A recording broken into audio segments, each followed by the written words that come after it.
Now, I want to jump in today by taking you way back in time to the year that my parents took me to see my very first 3D movie. And I say it was way back in time because it was back in the year 1983, okay, which some of you were not even alive back then or even thought of back then. I know that makes me very old. And when my parents took me to see this blockbuster film that you see on the screen, Jaws 3D. That's right. At 7 years of age, my parents thought it would be a great idea to take their little boy, no lie, to see a hacked off shark hunt down a bunch of people and tear them to pieces. Isn't that amazing? And now all of you that know me, you know why I am the way I am, okay? I was scarred at a very, very young age. But I remember in all seriousness when we went to see that movie, I didn't really know what to expect. I just knew that it was this thing they called 3D and it was about a shark and all that fun stuff. But as we lined up outside the theater, the attendant that was there handed us a pair of 3D glasses. And it's not the fancy ones like we get today. It's like what I'm holding here, these little cardboard things. And when they handed them to me, I remember looking at them. And of course, I thought they were cool. I think Jaws was actually printed on the outside, so it's extra cool. And as I was looking at the glasses, I noticed that the lenses of the glasses were different. The one on the left side was red, the one on the right side was blue. And so I thought, well, that's kind of cool, and just went into the theater with my parents. Now, this was before you had assigned seating, and so we had to try to get in as soon as we could, find a good seat, and the three of us sat down, and then the film began. And what I did is what my parents did and everyone around me is I took these glasses and I put them on my little face. And at the time, I didn't have to wear glasses. And I began watching this shark hunt all these people with the amazing soundtrack and effects that all of you are probably somewhat familiar with. Well, after we began watching the movie, at some point, I began to grow curious. And what my curiosity was related to is, what does it look like if I pull the glasses down? And so I took the glasses and I pulled them down to the edge of my nose, down to the end of my nose, and I peered out over them at the screen. And at the time, what I noticed was like, whoa, what's happening? Because everything was distorted and it was just blurry. It just didn't make sense. Now, I probably, in hindsight, should have kept my glasses down for what I was going to watch at that young age, but I immediately pushed my glasses back up, and then I watched the rest of the movie. Now, what I didn't know back then that I have since learned about these glasses and the 3D movie is that the technology they used back then, they don't use it as much today, is a filtering technology. And the way that it's been designed to enjoy an experience of a 3D film was that the glasses worked synergistically with what's being projected on the screen. That the way it's recorded and it is projected on the screen in one way, and then you have this red lens and this blue lens, and all of it working together tricks our brain into believing that what we're looking at is not a flat image, but it is three-dimensional. That is a shark coming at you, that is a person swimming at you or an arm floating toward you, okay? That is the way they designed all this to work. And so on that day, I learned a pretty important truth about 3D films. And what I saw was that if you go and watch a 3D movie without these set of glasses, it's really a wasted experience because you don't experience it the way it was designed to be experienced. Now, the reason why I share that with you today is because about a few months back, I believe, I was reading a book by a Christian scientist. His name is Dr. Michael Gillen. Some of you may have heard of him before, but he has a pretty extensive background and pretty diverse background. He is trained in astronomy. Also, he's trained in physics. He taught physics at Harvard for a number of years, so he's a really dumb guy, one of those types.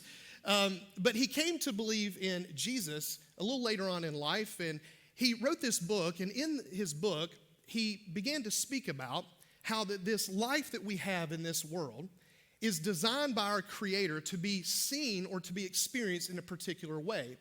And the way he illustrated it, he's genius, is he used 3D glasses to illustrate his point. And I want to show you part of what he wrote in his description. Look at it on the screen with me. He wrote, if you look at the universe with your IQ or SQ alone, the universe, life, doesn't make sense. Everything is a bit confusing and lacks depth, lacks meaning, to the point of being depressing or worse. Your IQ and SQ are meant to work together, synergistically, like the lenses of those 3D glasses. Think of your IQ as the red lens and your SQ as the blue lens. When you look at the universe through the two lenses, IQ and SQ, it no longer seems blurry or flat. You perceive depth and meaning. You see the universe in its full physical and spiritual grandeur. Now, let me just explain what he's speaking to as he refers to IQ and SQ. Now, IQ is pretty self-explanatory because we all know what that is. What he's referencing there is our intelligence quotient. This is something that we are pretty familiar with whenever we take these little IQ tests on our computers or whatever, which are probably bobo, okay? So don't believe your IQ is as high as what you probably think it is, okay? I don't mind either. But this is one lens that he refers to as the red lens. So he said that as human beings, the way we are to filter through and make decisions in life is using our faculties, our brain, and all that God has given us as we look at and we compute what's taking place in the world around us. But he also said that there's another lens, the blue lens, that he speaks to as being our SQ. What he's referencing there is our spiritual quotient, our spiritual quotient. What he's saying is that the way that God has designed for us as human beings to experience life in this world is that it's to combine both our IQ with our spiritual quotient, and with those working together, then we can see the world as it really is and know how to navigate our way through it. Now, what he is stating about our IQ and how it's different from our SQ is that our IQ is something that we, with the brain that God has given us and our intellectual capacity, we're able to draw inferences and patterns and all the things that we recognize by just computing it with our brain. But our SQ is very different. Our SQ has to do with our hearts, the spiritual part of us. And this is something that we cannot on our own determine or discern. That what we have to do is open our hearts to our Creator and to receive from our Creator the truths that are in the unseen realm, the spirit realm, as our Creator communicates them to us. And so as we take in what we see, we take in what God shares with us, and you mix them together, what we can begin to do is live in touch with the reality of the way God designed for us to experience and flourish in this life. Now, why is this important? Well, the reason why this is important is because today the subject that we're going to grapple with is for all of us that are believers, that believe in Jesus, that believe in Yahweh, the one true God, the Father of Jesus and the Father to all of us, is this subject or this experience that we all have in this life when things do not work out the way we hope they would. When there is sickness, when there is disease, when there is death, when there is all kinds of different types of evil and suffering that we experience. This way of thinking of life is so important because as we experience suffering, we have to be able to see it the way we're supposed to see it. And what we, by and large, tend to do is we lean into our intellect and we try to work through this. Okay, if God is there, then how can all these things happen? And we find ourselves at a lot of dead ends and contradictions and challenges. And the reason why we end up there oftentimes is because we're not opening our hearts to God and asking Him to speak to us and pour into our hearts these truths of these realities as to what He's up to in the midst of the pain and suffering and disappointment we face in life. I'm reminded as I think about this of something that Solomon wrote. All of you have likely heard these words. In Proverbs chapter 3, in verses 5 through 8, some of my favorite verses, where Solomon wrote, and he said that you are to trust in the Lord with all of your, what do you say? Heart. And do not lean to your own understanding.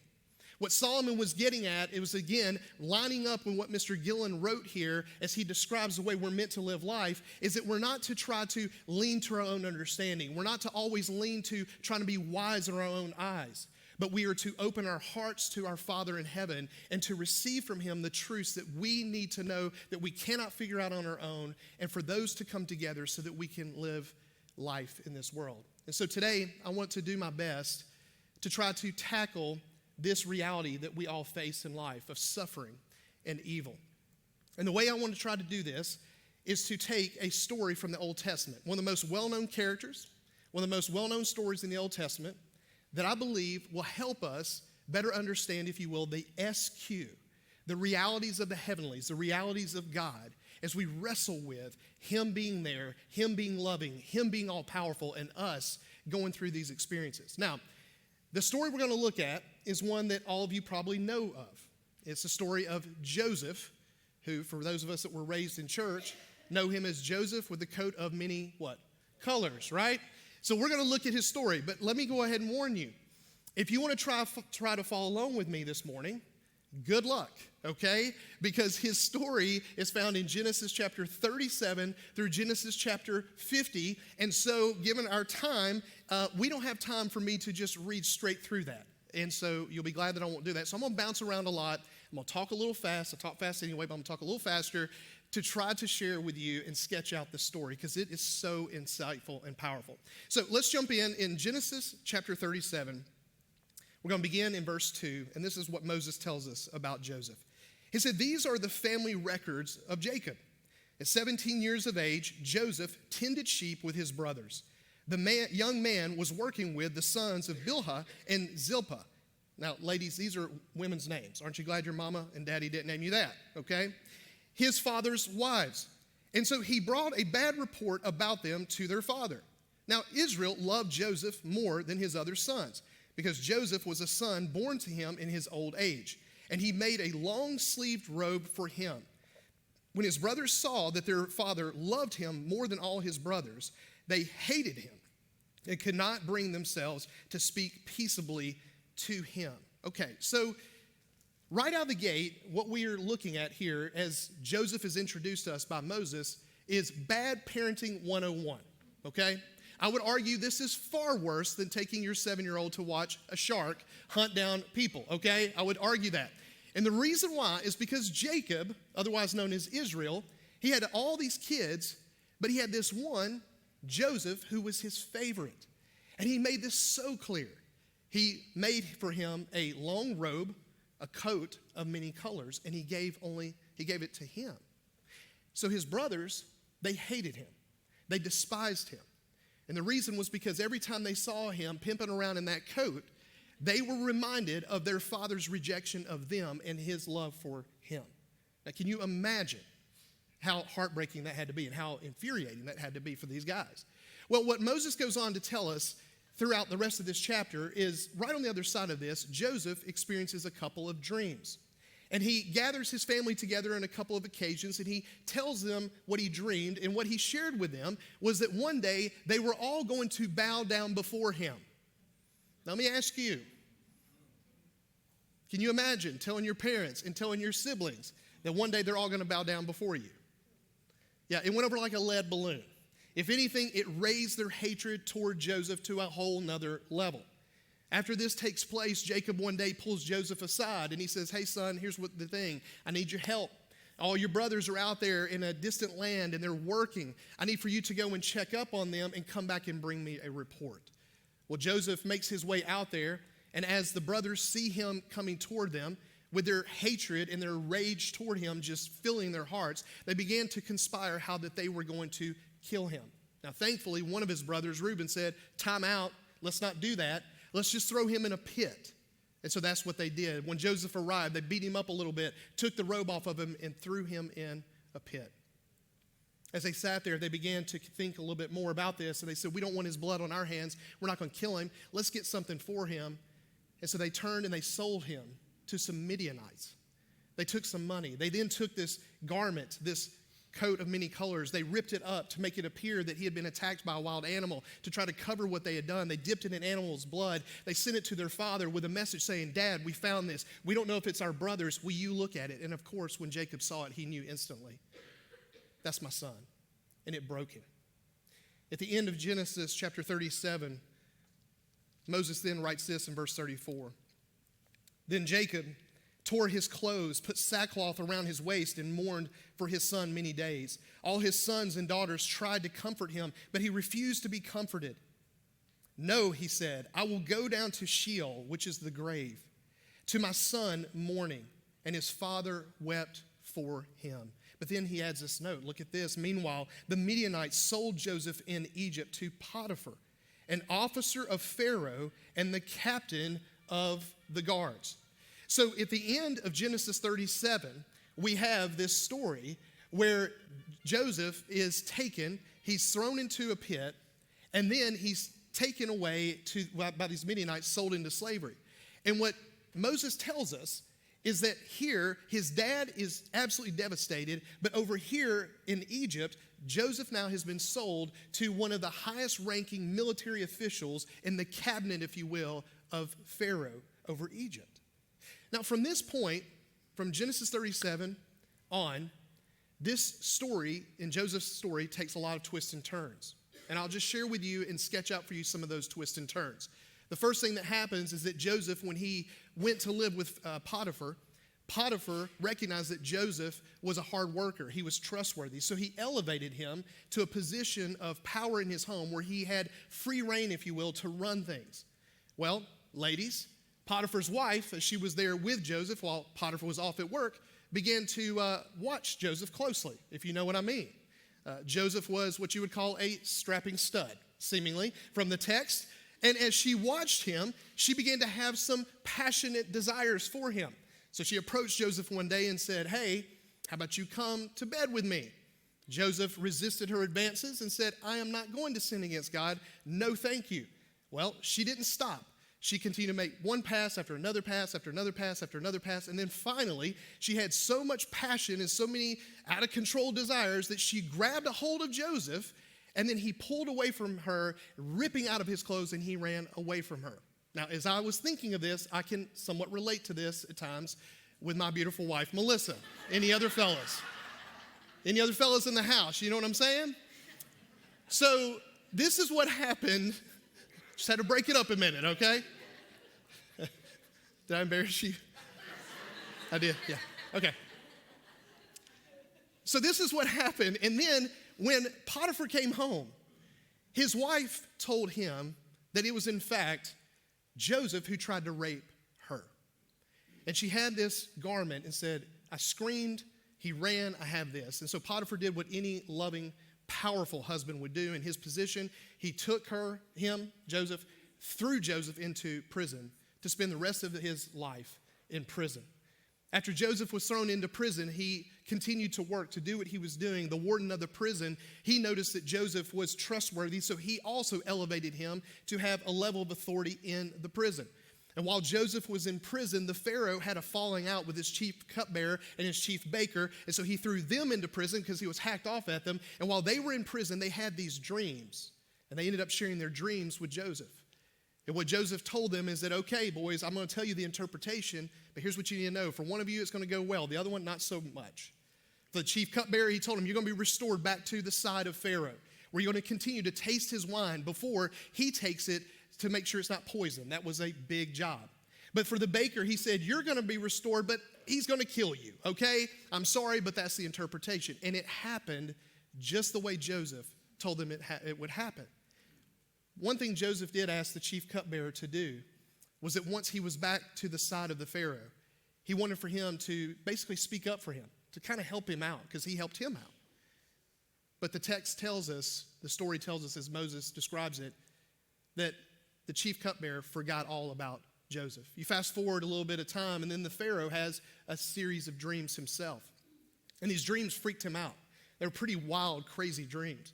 And so what the Pharaoh did is he began to call all of his people, the mystics and others that he had at his disposal in Egypt. And he said, "Please describe for me or interpret for me these dreams." And we told them the dreams. None of them had the faintest clue what in the world it meant. But all the while, as he was going through this, the cupbearer one day just had this moment where he said, "Oh my gosh, I cannot believe this. I forgot." And he told the Pharaoh, "Hey, there was this guy in the prison. He's a Hebrew. His name's Joseph. And I had this dream, and he told me my dream as well as the chief baker. Remember the one you murdered? Yeah, him. And he told me mine. And it all worked out. He interpreted our dreams." And Pharaoh said, "What are you looking at me for? Go get this guy." And so they summoned this Joseph. He shared his dreams with Joseph. Joseph first said, "Well, the interpretation belongs to God, but I will tell you what these dreams mean." And what he described for him was that there was going to be a period of time where there was going to be an overabundance of grain and, if you will, wealth in their day. That's how they would see it in Egypt. But it would be followed by this very intense period of famine. And what Joseph then said to Pharaoh, this is bold if you think about it. He didn't just interpret the dream. He said, "Here's what you need to do.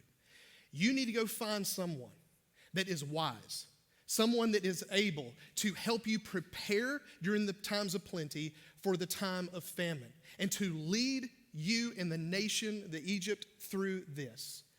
And Pharaoh looked at him and said, you're the guy. Guys, this is amazing. Joseph was thrown into a pit at 17. He was sold into slavery. He was then falsely accused of something, thrown into prison. He then was forgotten.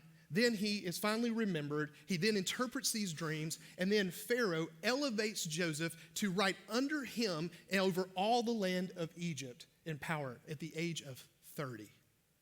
What a story. But here's what's pretty interesting. Fast forward some more time, and in Genesis chapter 42, this is where the story begins to get really juicy. All the others just the warm-up. In Genesis 42, Moses circles back to where Joseph's dad and his family were living. And what he begins to tell us, or what he tells us, is that here they were in the midst of this famine. And one day, Jacob looked at his sons and he said, boys, what are you doing just sitting there looking at each other? Because they had a problem and they had no solutions. They didn't know what to do. The problem was they were about to starve to death. The famine was that bad. So Jacob told his boys, he said, here's what you need to do. I want for you to go to Egypt. I've heard Egypt has an overabundance of grain. You need to go there and you need to go buy this grain, figure it out. If you don't, we will all die. So the boys made their trip to Egypt. And when they went to Egypt, they went through the process, whatever that process looked like at the time. And guess where the process ended up taking them? Into the chamber where Joseph sat in power over the grain being distributed. And it's here that something happened that was pretty wild, is that they come in, they see Joseph, they don't recognize him. And guess what they did? They bowed down before him. The last time Joseph had looked at these brothers of his was 22 years before this. He, at that day, was in the bottom of a pit, looking up to his brothers, needing mercy from them. 22 years later, they are the ones walking into this chamber for this person who was in a powerful position in Egypt, not knowing who he was, and here they now were, with the script being flipped, them bowing before the one they needed mercy from, and it was their brother. And all those dreams that he had probably forgotten before, all those images, I'm sure, came flooding back into his mind. From this point, what Joseph decided to do is he began to put them through a series of tests. And the ultimate goal of these tests he put them through, was to try to get back to his dad. He wanted to be reunited with his father. He loved his father. He missed his dad, and he wanted to do everything he could. Now, he was somewhat of a jerk to his brothers, okay? No denying that. But he put them through a series of tests. And then in the final test, at the very end of it, in Genesis chapter 44, Joseph takes the youngest son, Benjamin, who he was able to get them to bring him when their dad didn't want to. And he told them that the youngest son, whose name was Benjamin, he was going to spend the rest of his life in Egypt as a slave for Joseph. At that, one of the brothers went to Joseph, again, not knowing who he was, and began to plead with him, please don't do that. Take anyone but Benjamin. And he explained to him the reason. The reason was their dad had already lost one son, and it destroyed him. And they did not want to see him go through this again. And if you hold on to Benjamin, it will wreck him. He will die. And it's in Genesis chapter 45. I want to show you this moment where Joseph reveals himself finally to his brothers. Look at this with me, verse 1. Joseph could no longer keep his composure in front of all his attendants, so he called out, "Send everyone away from me." No one was with him when he revealed his identity to his brothers. But he wept so loudly that the Egyptians heard it, and also Pharaoh's household heard it. Joseph said to his brothers, "I am Joseph. Is my father still living?" But they could not answer him because they were terrified in his presence. When he revealed himself after all this stuff they had been through, these tests, they were like, oh, little bro has grown up quite a bit. The power structure has shifted a lot from the last time they had seen him and knew who he was. From them being in power to him now being in power. And so they were terrified. And then look at this, verse 4. Then Joseph said to his brothers, please come near me. And they came near. I am Joseph, your brother, he said, the one you sold into Egypt. And now don't be grieved or angry with yourselves for selling me here, because God sent me ahead of you to preserve life. For the famine has been in the land these 2 years, and there will be 5 more years without plowing or harvesting.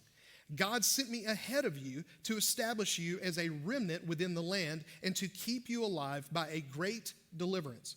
Therefore, it was not you who sent me here, but God. He has made me a father to Pharaoh, lord of his entire household, and ruler over all the land of Egypt. Now, isn't that bananas? Here they were in this position. Joseph reveals who he is, and what he in essence tells them is, hey, don't be freaked out. Don't be freaked out. Here's the deal. God is the one that was orchestrating this whole thing to put me in this position for this moment to save you and to save all these other people. You don't need to beat yourselves up, fellas.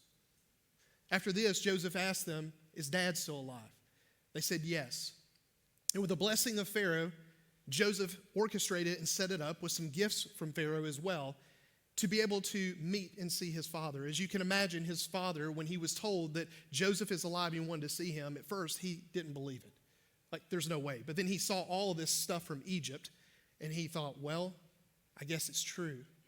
And then they finally came back together, and when they came together, Joseph and his father, they embraced and they wept and they wept and they wept because of all those years, those 22 years of being apart, missing each other. After this took place, Pharaoh wanted, and Joseph did as well, for his family to relocate to Egypt. And so the entire family moved to Egypt, and they lived there. And then, after a period of time, Joseph's dad, Jacob, finally passed away. And per his request, they buried him among his descendants outside of Egypt. Well, after they buried Jacob, they laid him to rest. Moses tells us something else right as he's closing out the story of Joseph's life. And it's found in Genesis chapter 50, verse 8. He writes this, his brothers also came to him, bowed down before him, and said, we are your slaves. But Joseph said to them, don't be afraid. Am I in the place of God? You planned evil against me. God planned it for good, to bring about the present result, the survival of many people. Therefore, don't be afraid. I will take care of you and your children. And he comforted them and spoke kindly to them. After their dad had passed away and they had buried him, these brothers began to talk amongst themselves, and they were absolutely terrified, believing that likely Joseph had not poured out his revenge on them because their dad was there to kind of stop it. But now that dad was out of the way, they were fearful that now he's going to come after us. And so what they did to try to get ahead of it is they went to Joseph, they fell down on their faces, and they said, we will be your slaves for the rest of our lives. Just please don't kill us. And it's amazing. Joseph looked at them and said, hey. Whoa, hold on, get up. I'm not God. And then he said something so powerful. He said, sure, you planned evil against me, but God planned good. That's so powerful. Yes, you planned evil against me, but God planned good. What Joseph did in that moment is he did something that's very similar to what Dr. Gillen describes when he talks about the way we're to see the world, the way we're to see life as it really is. It's as if he was looking through these 3D glasses, through his IQ, but also through the SQ, the spiritual quotient. What he acknowledged is that, yes, this is not an illusion. This is not some matrix. This is not, all this is real. That what these brothers of his did is they enacted evil. They planned evil against him. They hurt him. They took away 22 years of his life with his dad. They put him through all kinds of crap in his life. He acknowledged that. But what he also spoke to was that through the spiritual quotient that he knew that God, in the midst of this, was telling him that I am going to do good things through this, that God was planning good through it. And so Joseph's perspective was one that acknowledged both, yes, evil that caused suffering, but also it was one that recognized, but God was also planning good. And it's pretty obvious whose plan won, isn't it? It wasn't their plan. As Joseph sat there and he told them this, they knew, oh, our plan, it didn't really win. God's plan clearly was the one that won. And they were, of course, thankful that it did because they were able to survive and experience the blessing of God through this brother and what they did to him. You know, it's interesting when you think about this, at least I think it is, as to how Joseph arrived in this place, holding this perspective. But there's, I believe, one thing, one truth that is stated by Moses that's woven through the story. He speaks to it twice very clearly, and then it's inferred in other places in his story. That I believe is what led Joseph to this place where at the end of his life, that he had this perspective of evil, yes, but also the good of God, the goodness of God. And there's two places earlier in the story where Moses writes this. And one of those places, and they're both in Genesis chapter 39, one of those is right after Joseph was sold into slavery to Potiphar. The other one takes place right after Joseph was thrown into prison after being falsely accused. And I want to look with you at what he writes about Joseph in both of these situations. In the first one, after he was sold into slavery to Potiphar, in Genesis 39, verse 2, Moses says this, "The Lord was with Joseph, and he became a successful man, serving in the household of his Egyptian master. When his master saw that the Lord was with him and that the Lord made everything he did successful, Joseph found favor with his master and became his personal attendant. Potiphar also put him in charge of his household and placed all that he owned under his authority." What did you notice there that he described about the situation that Joseph found him in right after he was thrown in a pit, thrown into slavery, or sold into slavery in Potiphar's home? God was with him. Look at the next one in Genesis chapter 39, verse 21. This is after he was thrown into prison. "But the Lord was with Joseph and extended kindness to him. He granted him favor with the prison warden. The warden put all the prisoners who were in the prison under Joseph's authority, and he was responsible for everything that was done there. The warden did not bother with anything under Joseph's authority because the Lord was with him, and the Lord made everything that he did successful." So Joseph, in both situations, during this time of darkness and fear and suffering, what Moses tells us is that the Lord was with him, that the Lord was giving kindness or extending kindness toward him.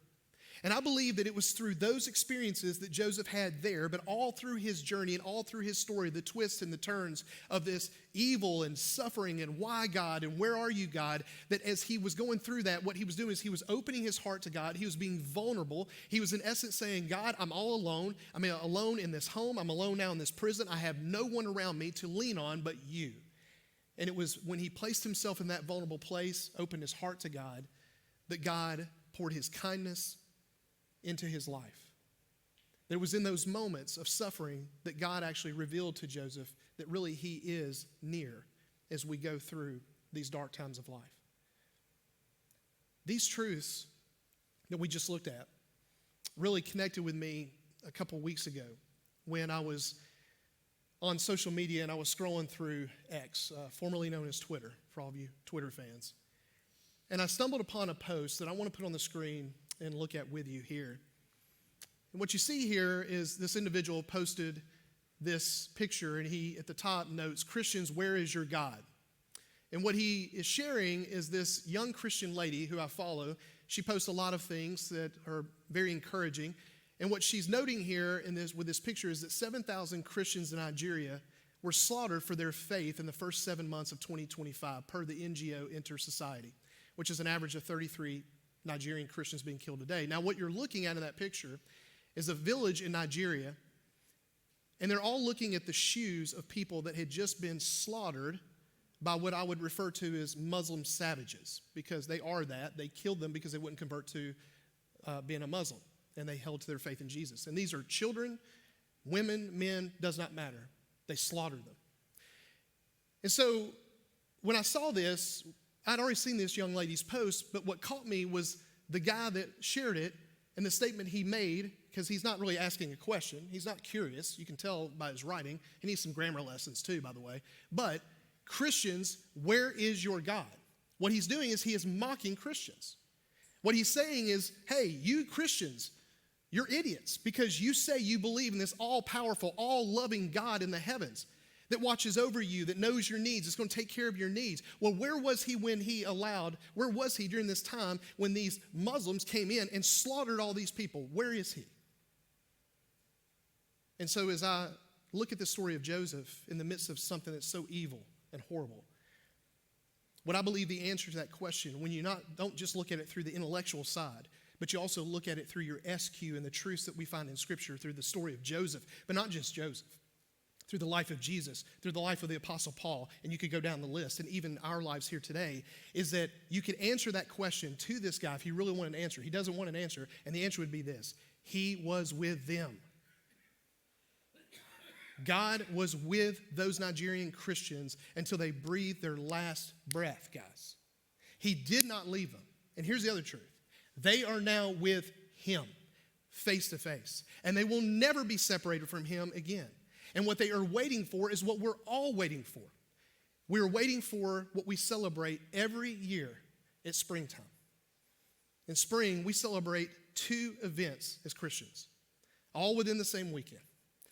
We term one of them as Good Friday, where we celebrate the cross of Christ, the death of Christ, but we also celebrate on that Sunday, 3 days later, the resurrection of Jesus Christ. And here's the reason why we celebrate it. Because what it tells us when we look at Jesus and we look at his life and we ask these questions like he's asking, where is your God? If your God is all powerful, if he's all loving, why is he not stopping this stuff? That when we look to Jesus, what we see is that God makes it very clear that he does not run or hide away from evil. That he is not in any way indifferent towards evil and suffering. In Jesus, we see he runs right at it, right? He runs right at it.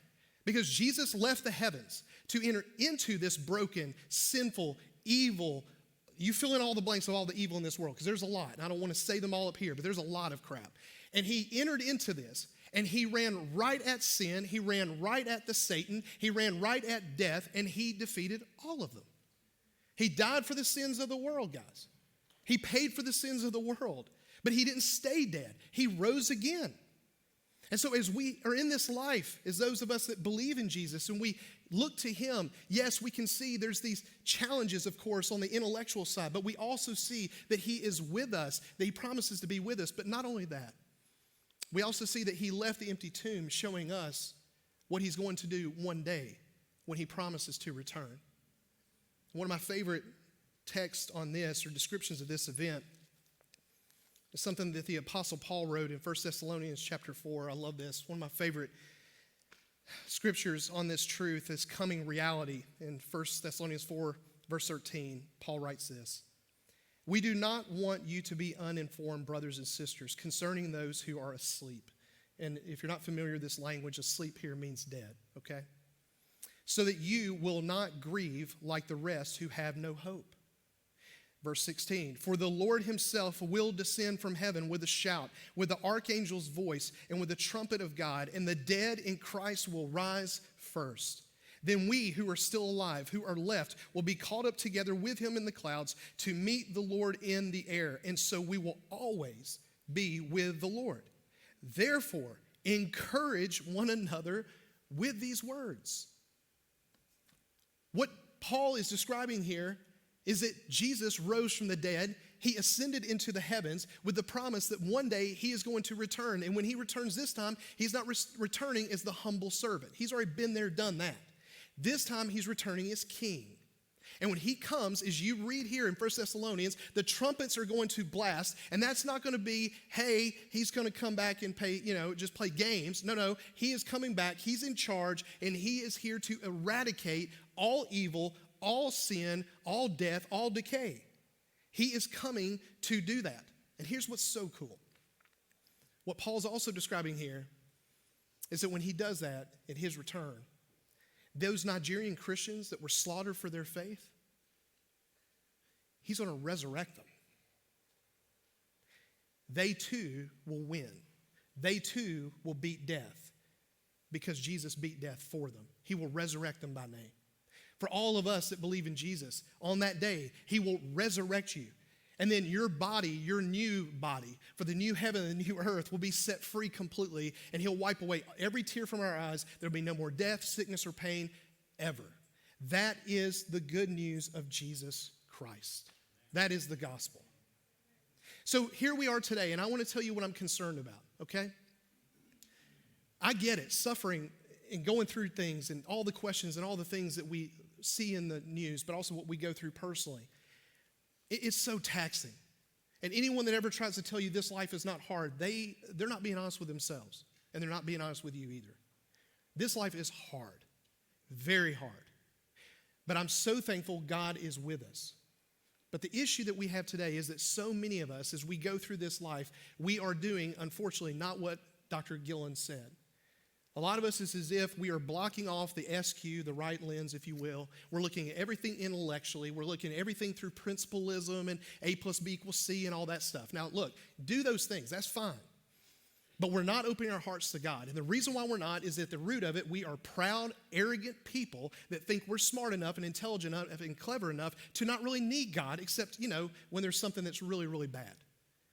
The way we're meant to live every day is to humble ourselves before God and, yes, use our capacities that he's given us while also saying, now, Father, this is what I think, but I may have this off or I may be wrong on this. You show me. And when we open our hearts to him, then he begins to dial in our intellect to also be in coordination with what is true and the unseen with him.